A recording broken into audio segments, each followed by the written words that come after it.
नमस्कार प्यारे साथियों, आप सभी का स्वागत है YouTube चैनल दिशा एग्रीकल्चर एकेडमी पर। जैसा कि आप सभी लोग जानते हैं, आज के दिन से आपकी यूपी कैडर की क्लासें आपको डेली YouTube पर फ्री में दी जाएंगी, जिसका आपसे कोई भी पैसा नहीं पड़ने वाला है। So guys, class UP cadre के हिसाब से बात की जाए या एग्रीकल्चर किसी भी कम्पिटिटिव एग्जाम की बात की जाए या फिर ओवरऑल किसी एग्जाम की बात की जाए, बायोलॉजी के जो इंपॉर्टेंट क्वेश्चंस आते हैं सो गाइज यहीं से आने वाले हैं।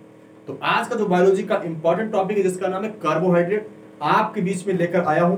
ध्यान रहे, मैं बायोलॉजी का टीचर हूं नहीं, एग्रीकल्चर का टीचर हूं, लेकिन फिर भी प्रयास एक हमारा है कि बायोलॉजी के क्वेश्चंस को कैसे सिंपल तरीके से आप तक अपनी बात को पहुंचा पाऊं। तो एक प्रयास हमारा है। सो गाइज, अगर वीडियो अच्छा लगे और जानकारी आपको पसंद आए तो बस इतना ही कहना कि आप सभी लोग चैनल को सब्सक्राइब कर देना। अगर वीडियो अच्छा लगे तो बाद ही में सब्सक्राइब करना, वीडियो पर शुरू से लेकर अंत तक बने रहिएगा। तो गाइस, यूपी कैडर क्लासेस हमारे यहाँ पे ऑफलाइन बैच में चल रही है तिरवा कन्नौज में, तो आप आ सकते हो बहुत ही नाममात्र शुल्क में। सो गाइस, हम करेंगे वीडियो को स्टार्ट, पढ़ते हैं क्वेश्चंस को। सो गाइस, कार्बोहाइड्रेट की बात करते हैं। कार्बोहाइड्रेट होता क्या है? कार्बोहाइड्रेट होता क्या है? तो कार्बोहाइड्रेट जनरली अपन लोग बात करेंगे CHO मीन्स क्या हुआ?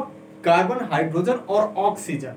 कार्बन, हाइड्रोजन और ऑक्सीजन का अनुपात होता है, उसको अपन लोग बोलते थे कार्बोहाइड्रेट। ठीक है ना? जैसे इस रेशियो की बात की जाए तो 1:2:1 में होते हैं। मतलब कार्बन का 1 अणु होगा, हाइड्रोजन के 2 अणु होंगे और ऑक्सीजन का 1 अणु होगा। तो जब इस प्रकार की कंडीशंस होती, इसको बोलते हैं कार्बोहाइड्रेट। प्यारे बच्चों, एग्जाम्पल की हम लोग बात करें, किसकी बात करें? एग्जाम्पल की। तो यहाँ पे ग्लूकोज आता है। क्या आ गया? ग्लूकोज। ग्लूकोज क्या है? एक प्रकार की शर्करा है जिसका फॉर्मूला होता है C6H12O6। अगर बच्चों हम इसको काटें तो 6×6 दूनी 12 और 6×1। प्यारे बच्चों, अगर रेशियो यहां से क्या निकल के आया? 1:2:1। मतलब कार्बन 1 है, हाइड्रोजन 2 है, ऑक्सीजन 1 है। मतलब जो कार्बोहाइड्रेट वह होते हैं जिसमें कार्बन का 1 अणु भाग लेता है, हाइड्रोजन के 2 अणु भाग लेते हैं और ऑक्सीजन का 1 अणु भाग लेता है। जैसे ग्लूकोज। ग्लूकोज का सूत्र क्या होता है? C6H12O6।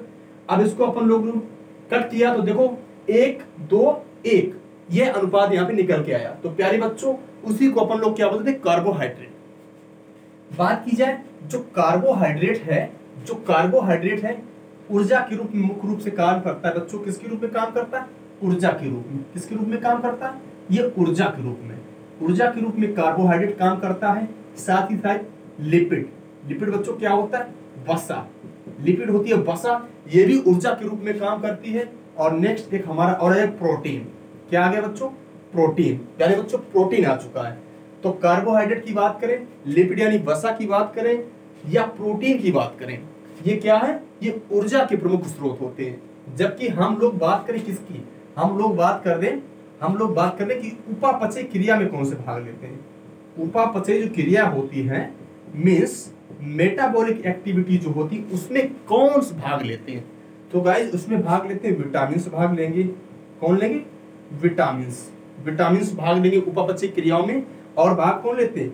मिनरल यानी खनिज पदार्थ भी भाग लेते हैं। कौन भाग लेते हैं? मिनरल्स यानी खनिज पदार्थ भी भाग लेते हैं। क्या बात की मैंने? अभी मैंने इतनी बात की, कार्बोहाइड्रेट क्या होते हैं जिसमें कार्बन, हाइड्रोजन और ऑक्सीजन के अणु विद्यमान होते हैं, उसको बोलते हैं कार्बोहाइड्रेट। और ये जो अणु होते हैं, कार्बन का 1 अणु होता है, हाइड्रोजन का 2 अणु होते हैं, ऑक्सीजन का 1 अणु होता है। तो रेशियो बन के आता है 1:2:1। अब 1:2:1 और अनुपात 1, ये रेशियो किसमें लागू होगा? जैसे ग्लूकोज एक प्रकार की शर्करा है, कार्बोहाइड्रेट है, जिसका सूत्र होता है C6। इसको अपन लोग कट किया तो देखो ये रेशियो बिल्कुल मैच खा गया। तो इनको क्या बोलते हैं? कार्बोहाइड्रेट। फिर हमने बात की कि ऊर्जा के रूप में किनको जानते हैं? तो ऊर्जा के रूप में जानते हैं कार्बोहाइड्रेट को, और लिपिड को भी जानते हैं ऊर्जा के रूप में, प्रोटीन को भी जानते हैं ऊर्जा के रूप में। उपापचय क्रिया मींस मेटाबॉलिक एक्टिविटी में कौन भाग लेते हैं? तो विटामिन भाग लेते हैं और मिनरल यानी खनिज पदार्थ भी भाग लेते हैं प्यारे बच्चों। ठीक है? अच्छा, अब एक क्वेश्चन यहां से बन जाता है, जो कार्बोहाइड्रेट होते हैं इसको अपन लोग बोलते हैं एनर्जी ड्रिंक। किस नाम से जानते हैं? Energy drink. एनर्जी ड्रिंक के नाम से जानते हैं कार्बोहाइड्रेट को, क्योंकि प्यारे बच्चों जो खिलाड़ी होते हैं अक्सर खेल के दौरान एनर्जी ड्रिंक ही पीते हैं। और इसको अगर कोई भी व्यक्ति कार्बोहाइड्रेट का सेवन करेगा किसी के माध्यम से, उसको तुरंत ऊर्जा मिलती है। क्या? तुरंत ऊर्जा मिलेगी। तो इसको इंस्टेंट एनर्जी सोर्स के रूप में भी जानते हैं। किस नाम से जानते हैं? इंस्टेंट एनर्जी सोर्स के नाम से भी जानते हैं। मतलब कोई भी व्यक्ति सेवन तुरंत ऊर्जा मिल जाएगी। तो ये बेसिक बातें थी कार्बोहाइड्रेट की। अब हम पढ़ेंगे कार्बोहाइड्रेट के प्रकार। ज्यादा से ज्यादा क्लास को शेयर कर दो और वीडियो कर देना यार लाइक। नए फ्रेंड चैनल को सब्सक्राइब करें बाद में जब आपको क्लास अच्छी लगे तब। अब हम पढ़ने वाले हैं, क्या पढ़ेंगे? अब हम पढ़ेंगे प्रकार। एक इंपॉर्टेंट टॉपिक है ये। हर एक वनडे एग्जाम में यहाँ से क्वेश्चंस पूछे जाते हैं। आई होप आपसे भी क्वेश्चंस पूछे जाएंगे। देखिएगा, जो कार्बोहाइड्रेट है ये बेसिकली 3 प्रकार के होते हैं। कितने प्रकार के होते हैं? 3 प्रकार के होते हैं। जैसे एक होता है क्या? मोनोसैकेराइड। एक होता है बच्चों क्या? मोनोसैकेराइड। मोनोसैकेराइड होता है, ठीक है ना। एक होता है डाइसैकेराइड। एक क्या होता है? डाइसैकेराइड। और एक होता है पॉलीसैकेराइड। क्या है? पॉलीसैकेराइड। काफी अच्छे क्वेश्चंस हैं। एक एक क्वेश्चंस आपके एग्जाम के हिसाब से बहुत ही ज्यादा इंपॉर्टेंट है। देखो, मोनो मतलब बच्चों क्या होता है? एक, और सैकेराइड मींस होता है शर्करा। मतलब जहां पर शर्करा का एक अणु भाग ले उसको बोलते हैं मोनोसैकेराइड।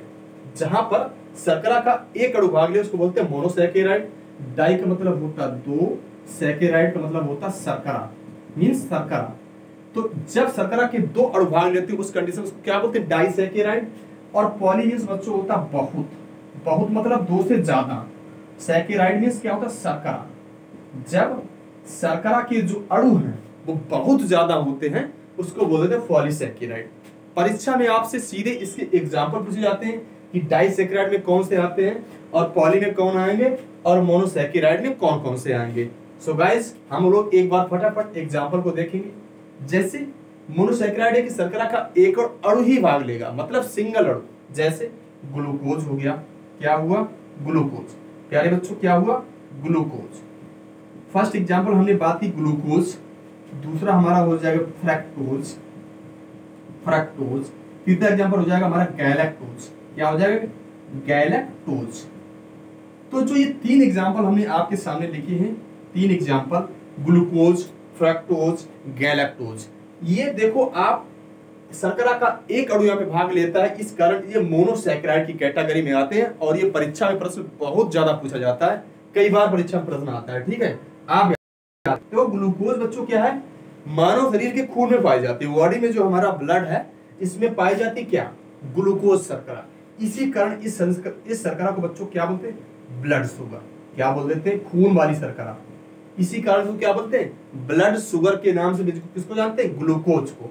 ध्यान रहे, ध्यान रहे, जो हमारे फल होते हैं, जो हमारे फल होते हैं, फलों में कौन सी शर्करा विद्यमान होती है? फल हुआ या फिर शहद हुआ, यहाँ पर बच्चों जो है फ्रक्टोज शर्करा पाई जाती। इसी कारण इस शर्करा को जो है फ्रूट शुगर के नाम से भी जानते हैं। किस नाम से जानते हैं? Fruit sugar. इस शर्करा को फ्रूट शुगर के नाम से भी जानते हैं। और जो देखो, जो फल होते हैं सभी फलों में तो फ्रक्टोज शर्करा पाई जाती है, लेकिन एकमात्र ऐसा फल है जिसमें बच्चों क्या है कि ग्लूकोज शुगर पाई जाती है। उसका फल का नाम है अंगूर। क्या नाम है उसका? अंगूर। तो ध्यान रहे, अंगूर में ग्लूकोज शर्करा पाई जाती है, बाकी सभी फल व शहद में फ्रक्टोज शर्करा पाई जाती है। और गैलेक्टोज, गैलेक्टोज शर्करा बच्चों जो माइंड होता है वुमेन का उसमें ज्यादा काम करती है। तो इसी कारण इस शर्करा को अपन लोग ब्रेन शुगर के नाम से भी जानते हैं। क्या जानते हैं? Brain sugar. इसको जानते हैं ब्रेन शुगर के नाम से, ब्रेन शुगर के नाम से। तो अभी हमने पढ़ा मोनोसैकेराइड। आई होप आपको पसंद आ रही होगी क्लास। अब जब ये शर्करा के एक अणु भाग ले रहे हैं तो हुआ मोनोसैकेराइड। अब यही अणु अगर आपस में मिल जाए, मतलब ग्लूकोज फ्रक्टोज मिला तो कुछ बनेगा, गैलेक्टोज लैक्टोज मिलेगा तो कुछ बनेगा। अगर यही आपस में मिलते हैं तो क्या होता है? वो डाइसैकेराइड में चला जाता है। जैसे देखना अगर हम बात करें किसकी? शुगर की। जो हमारी शक्कर है, शुगर की बात करी जाए, तो ग्लूकोज और फ्रक्टोज। समझना हमारी बात को। अगर इसकी बात की जाए शुगर की, जिसका सूत्र होता है C12H22O11, ये शर्करा है। और बच्चों इसी शर्करा को अपन लोग टेबल शुगर के नाम से भी जानते हैं। किस नाम से जानते हैं? टेबल शुगर के नाम से भी इसी शर्करा को जानते हैं। अब देखो ग्लूकोज और फ्रक्टोज, ग्लूकोज और फ्रक्टोज अगर आपस में मिल जाते हैं तो बना देते हैं शुगर, यानी चीनी वाली शर्करा। उसका सूत्र है C12H22O11 और इसी शर्करा को टेबल शुगर के नाम से भी जानते हैं। क्वेश्चन नंबर 2 इसी में देख लो, डाइसैकराइड में और क्या आएगा? जैसे 2 नंबर पे आ जाएगी माल्टोज। माल्टोज बच्चों, माल्टोज क्या है? जब ग्लूकोज के ही दो अणु आपस में रिपीट हो जाए। क्या सुना आपने? ग्लूकोज के ही दो अणु आपस में रिपीट हो जाए, जैसे ग्लूकोज प्लस ग्लूकोज, जैसे ग्लूकोज और प्लस ग्लूकोज। मतलब यार ग्लूकोज के ही दो अणु आपस में मिल जाते हैं तो जो शर्करा बनती है वो है माल्टोज। ठीक है ना? जौ है या अंकुरित बीज में पाई जाती है, जौ और अंकुरित बीज में शर्करा पाई जाती है। और तीसरी कौन सी रहेगी? तीसरी रहेगी लैक्टोज। ये काफी अच्छा क्वेश्चन, ये काफी बढ़िया क्वेश्चन है। लैक्टोज बच्चों, लैक्ट का मतलब होता दूध से। क्या है? जो लैक्ट वर्ड है इसका मतलब होता दूध से। तो जो लैक्टोज शर्करा है, जो लैक्टोज शर्करा है जो यहाँ पे मैंने लिख रखा है, यह जो है किससे मिलकर बनेगी? ग्लूकोज और गैलेक्टोज। यह बनेगी ग्लूकोज प्लस गैलेक्टोज। किससे मिलकर बनेगी? Glucose plus galactose. अब यह शर्करा लैक्ट मतलब दूध होता है, तो मतलब इसको मिल्क शुगर के नाम से भी जानते हैं। तो प्यारे बच्चों, लैक्टोज को किस नाम से जानते हैं? इसको जानते हैं मिल्क शुगर के नाम से। किसके नाम से जानते हैं? मिल्क शुगर के नाम से। तो इसी शर्करा को बच्चों क्या है कि मिल्क शुगर, मिल्क शुगर यानी दुग्ध शर्करा के नाम से भी किसको जानते हैं? लैक्टोज को। अगर परीक्षा प्रश्न पूछा जाए कि लैक्टोज किससे मिलकर बना है, तो आपको देख लो यहाँ पे लिखा है लैक्टोज, यहाँ पे लिखा है लैक्टोज। मतलब ग्लूकोज तो रहेगा कॉमन, ग्लूकोज तो रहेगा कॉमन। देख सकते हो जब शर्करा बनी चीनी वाली तब ग्लूकोज यहाँ पे कॉमन था, जब माल्टोज का हमने बनाया माल्टोज तब भी ग्लूकोज कॉमन है, और जब लैक्टोज बना रहे तब भी ग्लूकोज कॉमन है। तो ग्लूकोज रहेगा कॉमन। अब जिसके पीछे लैक्टोज लगा हो तो वही तो मिलेगा। तो glucose plus galactose is equal to lactose. मतलब लैक्टोज बनाने के लिए ग्लूकोज और गैलेक्टोज जरूरी है। इतनी बात आपको समझ में आई? बिल्कुल, सभी लोग सेशन को शेयर करे रहे। अब देखो पॉलीसैकेराइड क्या होता? मतलब ऐसी शर्करा कि जिसमें शर्करा के बहुत ज्यादा अणु पाए जाते हैं, मतलब 2 से अधिक। जैसे जैसे बच्चों बात की जाए ग्लाइकोजन, इसके एग्जांपल में आएगा ग्लाइकोजन, स्टार्च, स्टार्च, स्टार्च के बाद में आ जाएगा क्या? ये आते हैं कुल मिला के 2 आते हैं। ठीक है ना? ये 2 आते हैं। अगर बात की जाए जंतुओं में भोजन का संचय किस रूप में होता है? प्यारे बच्चों, काफी चर्चित क्वेश्चन है कि जंतुओं में भोजन का संचय किस रूप में होता है। तो जंतुओं में जो भोजन का संचय है विद्यार्थियों, जंतुओं में जो भोजन का संचय है, भोजन का संचय है वो होता है ग्लाइकोजन के रूप में। ये बहुत ही चर्चित क्वेश्चन है, अक्सर परीक्षा में आता है। और पादपों में जो भोजन का संचय है, पादप जो होते हैं प्यारे बच्चों, पादप प्लांट्स होते हैं, इसमें भोजन का संचय स्टार्च के रूप में होता है। इतनी बात आपको समझ में आई होगी। यहाँ तक किसी को कोई दिक्कत परेशानी है नहीं? एक बार अगेन हम लोग समझेंगे। कार्बोहाइड्रेट हमने पढ़ लिया है। कार्बोहाइड्रेट के प्रकार मोनोसैकेराइड, डाइसैकेराइड और पॉलीसैकेराइड। मोनोसैकेराइड का मतलब जहां पर शर्करा का एक अणु भाग लेता है उसको बोलते हैं मोनोसैकेराइड, जैसे ग्लूकोज, फ्रक्टोज, गैलेक्टोज। ग्लूकोज को बच्चों ब्लड शुगर के नाम से जानते हैं। एकमात्र ऐसा फल जिसमें ग्लूकोज शर्करा पाई जाती है, एग्जाम्पल है अंगूर। फ्रक्टोज मतलब फल वाली शर्करा, इसको फ्रूट शुगर के नाम से जानती है। यह शर्करा फल व शहद में पाई जाती है। गैलेक्टोज दिमाग से संबंधित शर्करा है, इस कारण इसको ब्रेन शुगर के नाम से जानते हैं। इसके बाद डाइसैकेराइड, जब यही शर्करा के एक अणु आपस में मिल जाते हैं, आपस में मिल जाते हैं तो जो शर्करा बनती है वो डाइसैकेराइड के अंतर्गत आती है। जैसे जैसे शुगर ग्लूकोज प्लस फ्रक्टोज से मिलकर बनी है, C12H22O11 इसका नाम होता है, रासायनिक सूत्र है। इसी शर्करा को टेबल शुगर के नाम से भी जानते हैं। दूसरी शर्करा आएगी डाइसैकेराइड में माल्टोज। माल्टोज बच्चों ग्लूकोज प्लस ग्लूकोज, मतलब ग्लूकोज के जब 2 अणु आपस में मिल जाते हैं, ग्लूकोज के 2 अणु जब आपस में मिल जाते हैं शर्करा बनती है माल्टोज। अंकुरित बीज में पाई जाती है, जौ में पाई जाती है। नेक्स्ट है लैक्टोज।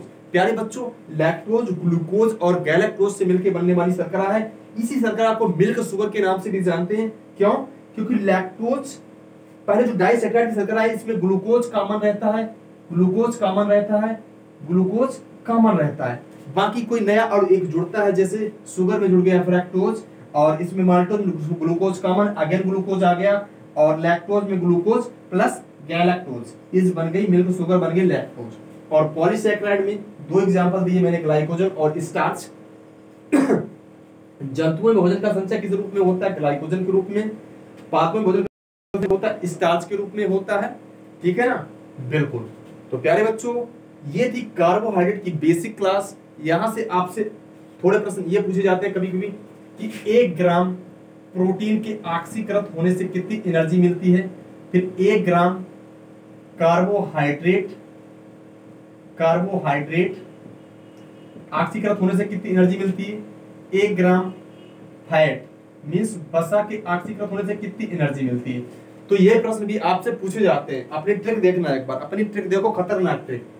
1 ग्राम प्रोटीन, प्रोटीन का मतलब पा हुआ, प्रोटीन का मतलब पा का मतलब हुआ 5, तो 5.56 किलो कैलोरी। ट्रिक समझ में आई? हाँ या ना? 1 ग्राम प्रोटीन से कितनी एनर्जी प्राप्त होगी? 5.65 या 5.56। एक बार देख low value, 5.56 kilo calorie. Protein में पा का मतलब 5, मतलब 5.56 किलो कैलोरी ऊर्जा प्राप्त होती है 1 ग्राम प्रोटीन के ऑक्सीकृत होने से। उसी प्रकार बच्चों कार्बोहाइड्रेट सी का क्रमांक कितना होता है? एबीसीडी में जो सी है कितने नंबर पे आती है? 3 पे आती है। हम कहें 3 है यार, एक और जोड़ लो, मतलब 4.25 किलो कैलोरी के आसपास एनर्जी प्राप्त हुई किससे? कार्बोहाइड्रेट से। प्यारे बच्चों, फैट बचा है। फैट से सभी लोग जानते हैं 9.46 किलो कैलोरी, 9.46 किलो कैलोरी ऊर्जा प्राप्त होती है। तो ये बेसिक क्वेश्चन थे कार्बोहाइड्रेट के। आई होप आपको वीडियो अगर दिल से प्यारे विद्यार्थियों बहुत अच्छी आपको लगी हो, तो आप सभी से रिक्वेस्ट है यार, वीडियो को लाइक करना। अगर क्लास अच्छी लगी हो तो क्या है कि आप लोग कमेंट सेक्शन में क्लास के बारे में जरूर लिखें। और ये भी बता दें, हम कोई जो है बायोलॉजी के टीचर है नहीं, हम एग्रोनॉमी और हॉर्टिकल्चर के टीचर हैं। एक हमारा या कोई भी आप एग्जाम दे रहे जिसमें साइंस का पोर्शन आता, आप कैसे प्रश्न आप पूछे जा सकते हैं, तो उस पर हमने चर्चा करने का प्रयास किया है। बहुत ही अति इंपॉर्टेंट क्लास है, सभी लोग क्लास को पूरा देखेंगे और ज्यादा से ज्यादा क्लास को शेयर कर देना। मिलते हैं नेक्स्ट वीडियो में किसी नई जानकारी के साथ में। तब तक के लिए नमस्कार, थैंक्स फॉर वॉचिंग। खत्म।